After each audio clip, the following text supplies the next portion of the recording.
Hi, I'm Steve from the Festival of Marketing. And I'm Martin from Testbirds. So can you tell us a little bit about your first record you ever bought? You want to take this one first?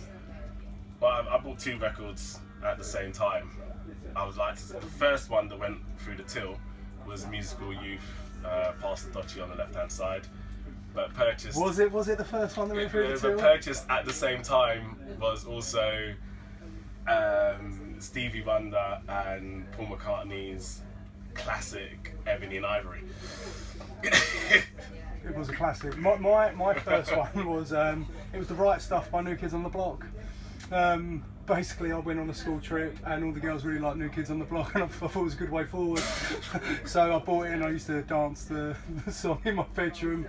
Yeah, 20 years later I'm still doing it and still not really getting anywhere with the girls. You're still listening to boy bands. And what was the first gig that you both went to, or individually, I'm sure?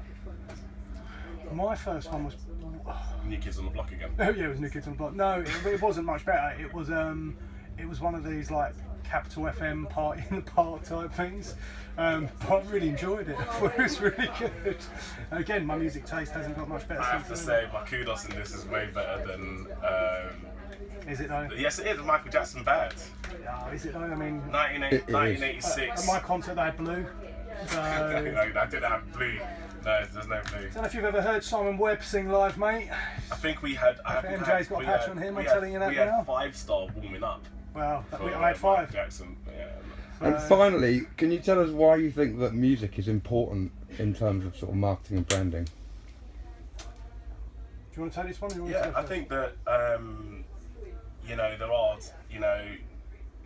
as in film and in advertising and branding, you can remember songs via your brand. I think at the moment, VW's using a song by Dead Presidents, Hip Hop, which yeah, exactly. With the embarrassing dad outside the school, but he's pumping like a really heavy paced song with embarrassing all the kids. So you can identify songs with brands, especially if they're iconic songs with iconic brands.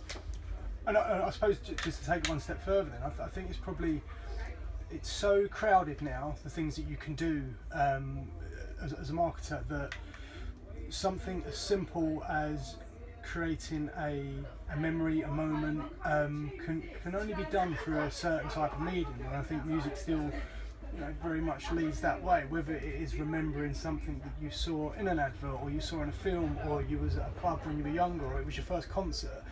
There's going to always be something which will create that emotion within you, and if you can do it in a smart way, I think it's a really great way to get to an audience.